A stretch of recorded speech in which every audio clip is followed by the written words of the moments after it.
Premier ministre préside la 3e conférence du Conseil de coordination du delta du fleuve Rouge pour publier la planification de cette région. Grâce à l'accord de libre-échange UKVFTA, les relations commerciales et d'investissement entre le Vietnam et le Royaume-Uni se sont fortement développées. Par amour et désir de promouvoir le culte des déesses mères, un groupe de jeunes a lancé des événements multi-expérientiels sur cette pratique traditionnelle à Hanoï.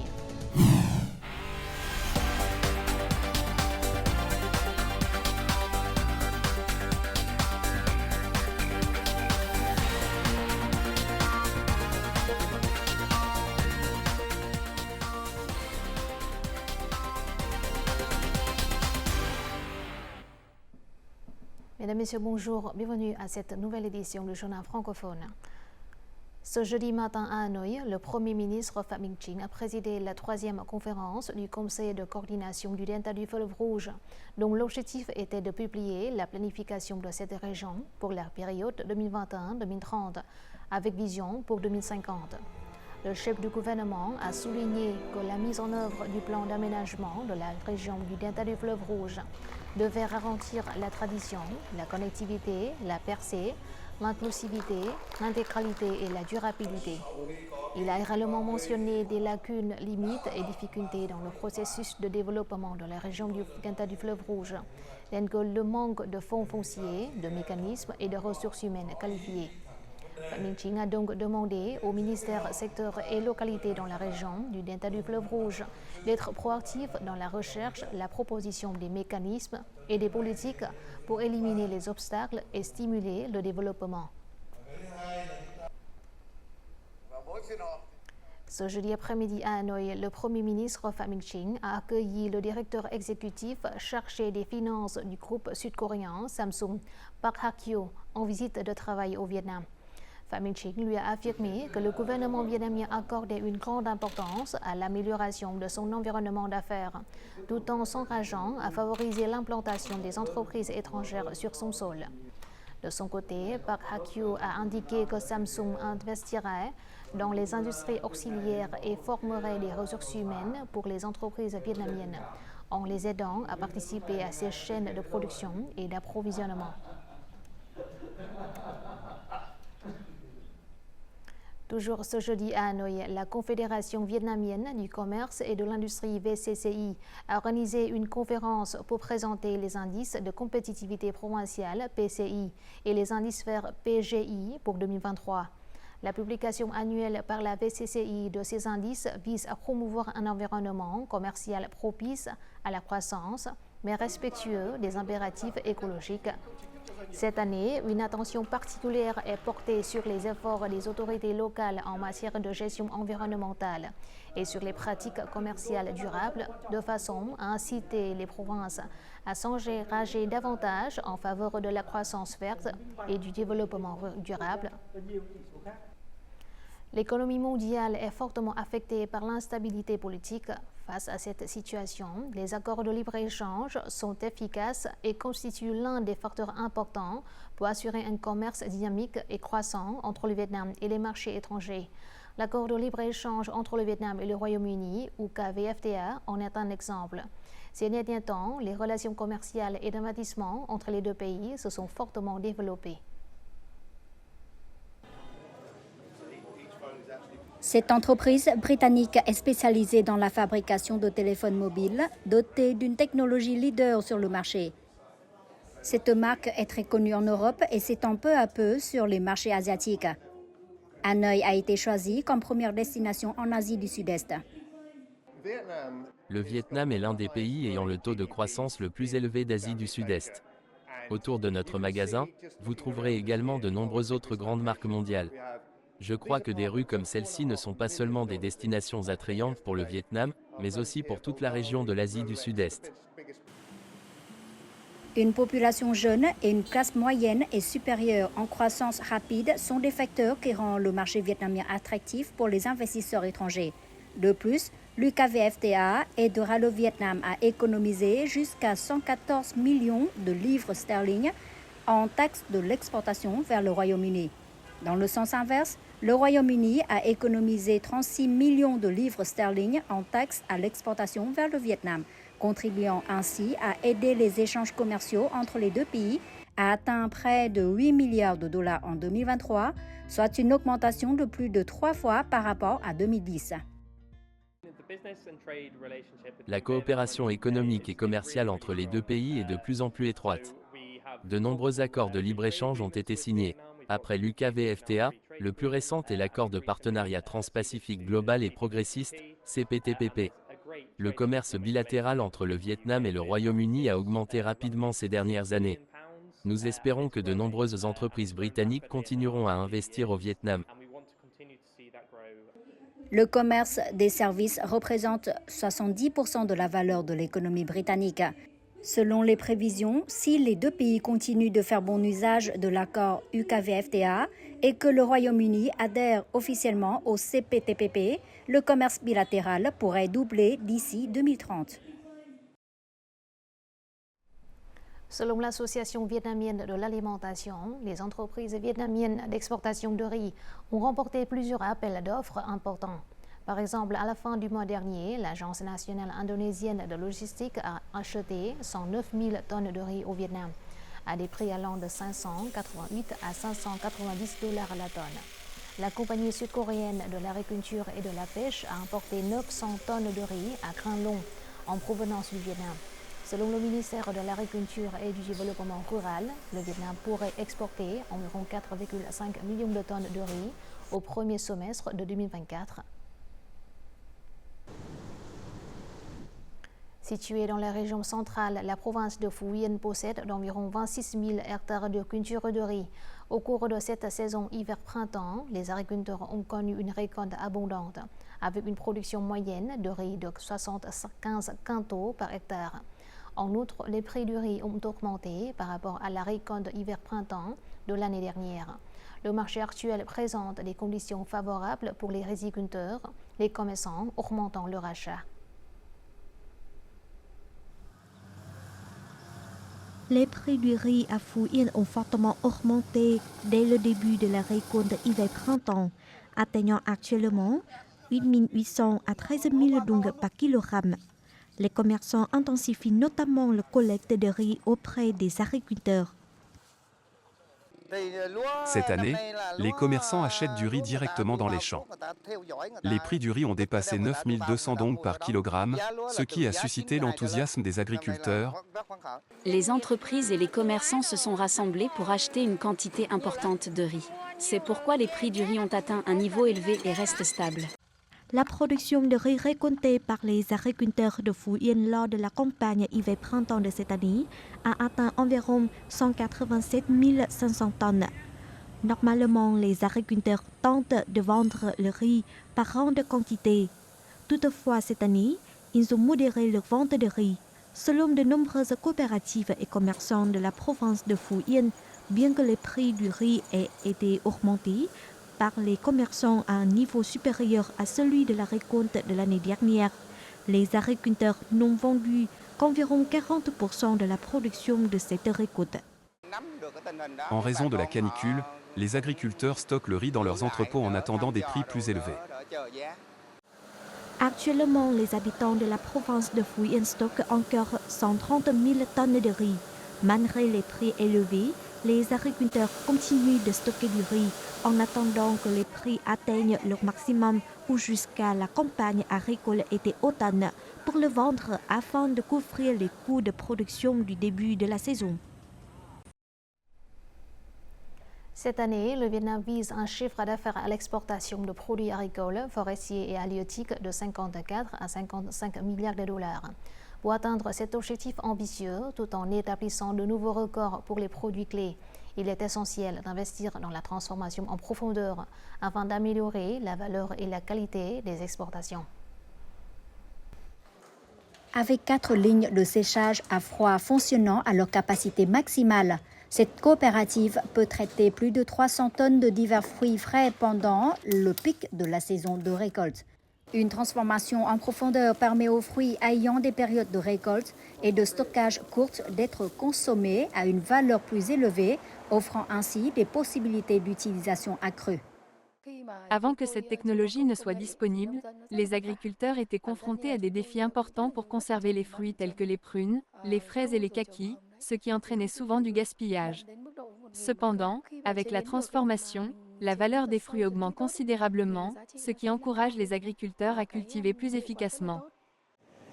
En 2023, le chiffre d'affaires des exportations vietnamiennes de fruits et légumes transformés a atteint près de 1,2 milliard de dollars, soit 21% du chiffre d'affaires total des exportations de fruits et légumes.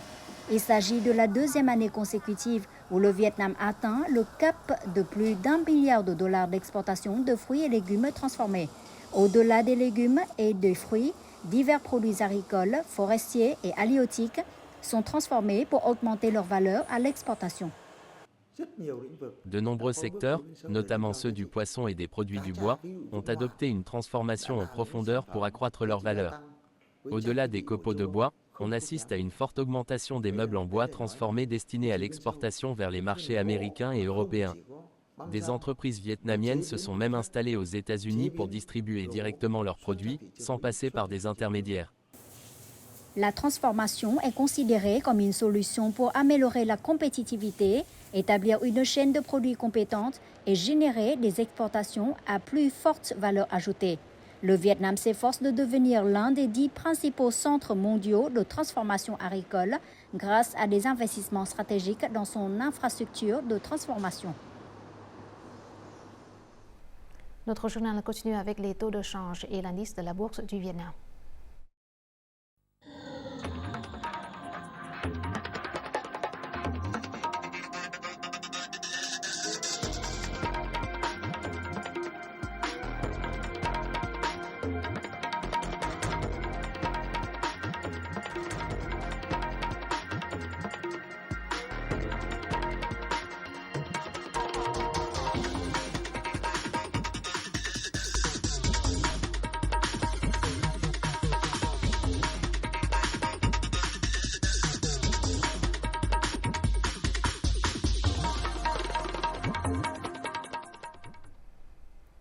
Le niveau de la nappe phréatique dans les hauts plateaux du centre a considérablement baissé, diminuant de plus de 2,3 mètres dans certaines localités.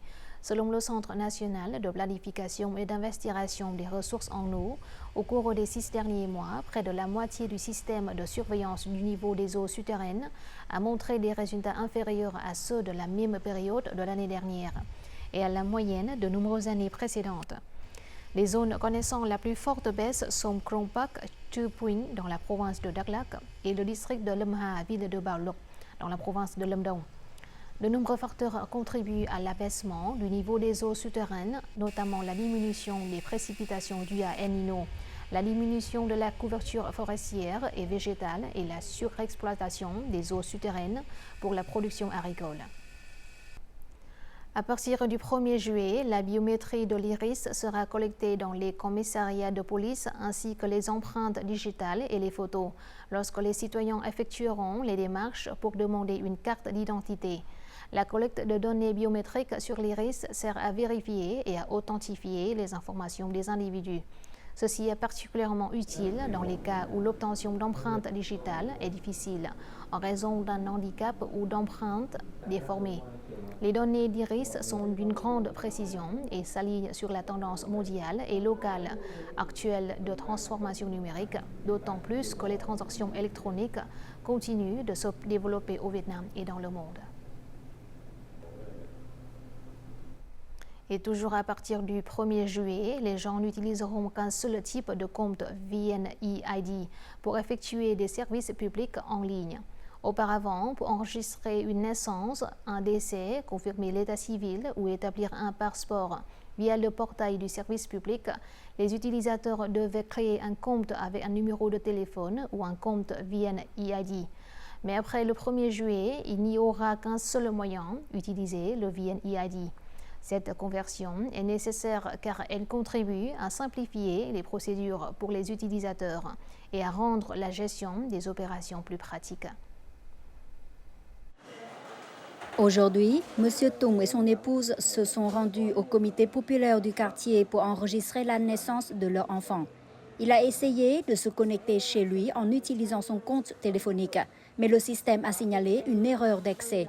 Ce problème se produit souvent en cas d'utilisation de cartes SIM téléphoniques non autorisées. Je trouve que la conversion vers un compte VNeID est assez raisonnable. Avec un compte par numéro de téléphone, je rencontre souvent des erreurs d'accès. Madame Mai a accédé au portail du service public pour confirmer l'état civil de son enfant. Bien qu'il existe deux manières de se connecter, en utilisant un compte téléphonique ou un compte VNeID, elle a choisi d'utiliser le VNeID car elle trouve cela plus pratique. Les instructions sont disponibles sur le portail national du service public. La connexion est rapide et pratique. À partir du 1er juillet, pour accéder facilement au portail du service public, les gens doivent synchroniser leur ancien compte téléphonique avec leur compte VNeID. Cependant, lors de la conversion à l'utilisation de VNeID, cela pose des défis qui doivent être résolus, nécessitant la préparation de plans de sauvegarde du système. Le plus grand défi réside dans la capacité du système, car des dizaines de millions d'utilisateurs y accéderont régulièrement.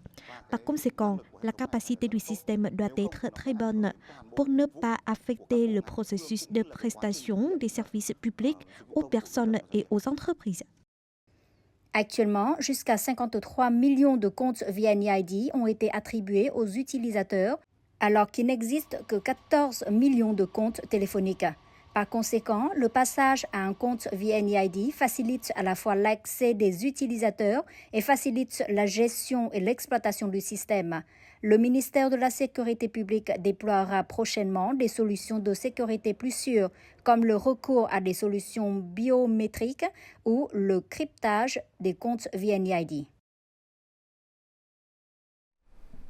Le comité d'État pour les affaires vietnamiennes à l'étranger relevant du ministère des Affaires étrangères, en collaboration avec le commandement de la marine, a récemment organisé une visite dans le district insulaire de Cheong Sa et la plateforme DK1 pour les Vietnamiens d'outre-mer.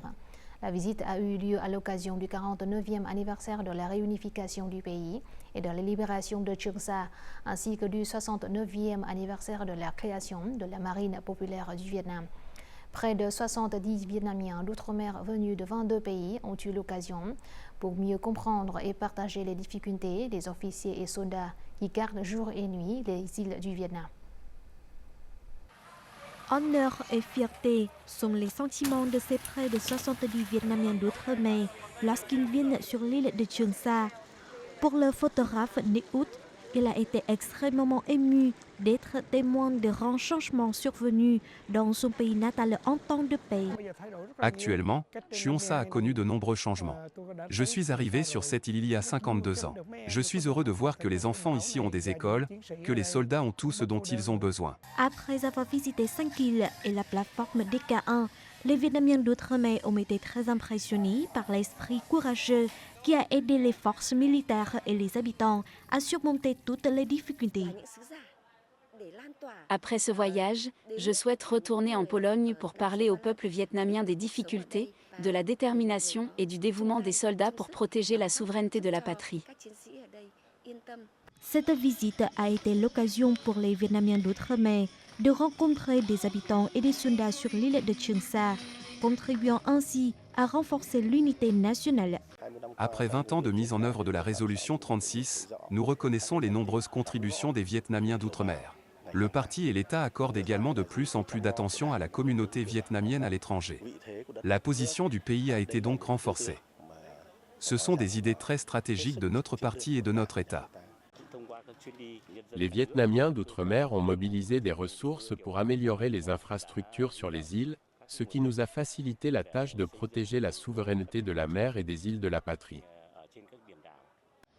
Le voyage visant à amener les Vietnamiens d'outre-mer à visiter l'archipel de Cheong Sa a commencé en 2012. Le programme est devenu une activité très attendue par les Vietnamiens d'outre-mer. Cela confirme également la politique constante du parti et de l'État de toujours considérer la communauté vietnamienne à l'étranger comme une partie inséparable du peuple vietnamien.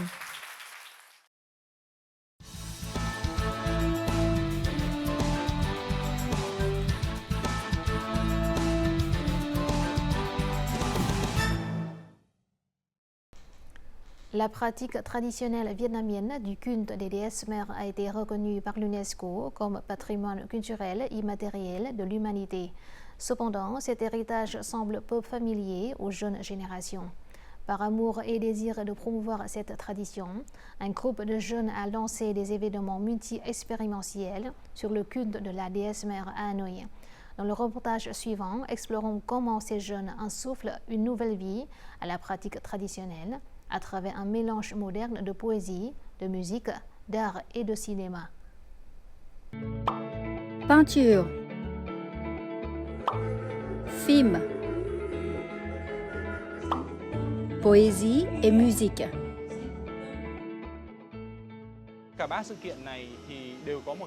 Les trois événements sont conçus pour plaire aux jeunes et, à travers eux, nous espérons promouvoir les valeurs de culte des déesses mères à travers le langage de l'art et de l'amour. Le culte des déesses mères est une ancienne croyance vietnamienne qui consiste à vénérer des divinités féminines dans 4 royaumes: le ciel, la terre, l'eau, les montagnes et les forêts. La célébration la plus populaire du culte de la déesse mère est le Hầu Đồng, ou cérémonie de transe. Sur la scène centrale, le médium s'habillait de robes de soie de différentes couleurs pour représenter différentes divinités censées apporter aux gens santé, chance, richesse et protection.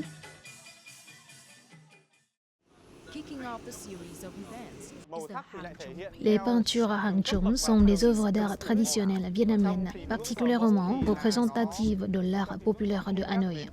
Dans ce genre, il existe un sous-genre d'offrande divine. Cette croyance trouve son origine dans le culte des dieux naturels.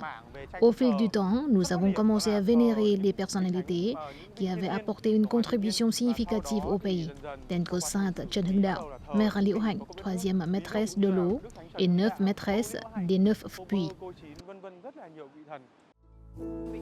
Je suis passionnée par la peinture. Cette activité me permet aujourd'hui de profiter de mon passe-temps tout en découvrant la culture populaire à travers les images des 9 maîtresses des 9 puits et de la 3e maîtresse de l'eau. Je participe habituellement à des événements organisés par les ministères, départements et agences culturelles. Cependant, cet événement est organisé par des jeunes. Nous pouvons dessiner tout en recevant les instructions des personnes compétentes. Après avoir découvert la peinture de Hang Chung, les jeunes participants se sont réunis pour une projection de film et une discussion ouverte sur le thème LGBT+. Ils ont partagé des histoires sur des médiums qui accomplissent le rituel de transe lors du culte de la déesse mère. La discussion avec les autres a amélioré ma compréhension du culte des déesses mères, m'offrant de nouvelles perspectives et connaissances. J'ai acquis une appréciation plus profonde des relations complexes entre les médiums spirituels et leurs fidèles, des liens forts au sein de la communauté et des valeurs profondes qu'ils trouvent dans la pratique.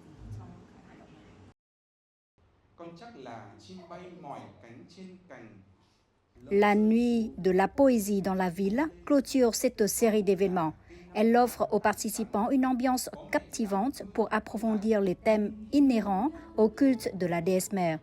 Sa foi et sa quête du bonheur se manifestent à travers l'amour profondément enraciné pour les parents et la quête du bonheur dans le cadre de la vie quotidienne.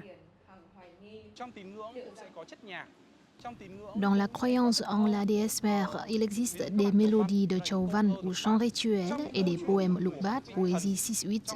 Des histoires d'amour captivantes existent littéralement dans les récits des divinités.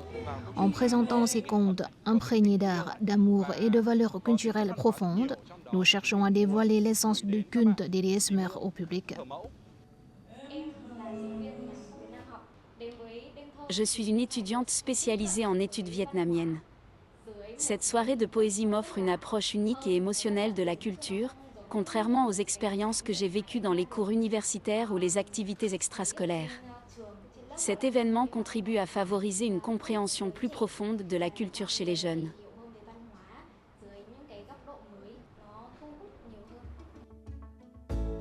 Peindre, écouter de la musique et regarder des films suivis de discussions sont autant d'expériences familières pour les jeunes. En adoptant cette approche, l'équipe de projet de Hanoï FM, Can et Magic of Color vise à favoriser un espace de dialogue ouvert qui encourage les jeunes à explorer le patrimoine culturel de leur pays. J'ai toujours pensé que les jeunes sont friands, voire passionnés d'expériences culturelles. Pourtant, ils éprouvent des difficultés à rechercher ces expériences. Nous sommes déterminés à les aider. Nous espérons que cet événement prendra l'initiative de jeter les bases pour intégrer les croyances traditionnelles dans la vie quotidienne. Cela peut susciter la curiosité et la passion chez les jeunes pour explorer le culte des déesses mères en particulier et la culture vietnamienne en général. Voici tout de suite les prévisions météo dans les principales villes du Vietnam.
C'est la fin de notre journal francophone. Merci de votre attention. Afin de regarder en ligne les émissions de la chaîne VTV4, veuillez consulter le site web apparu à l'écran.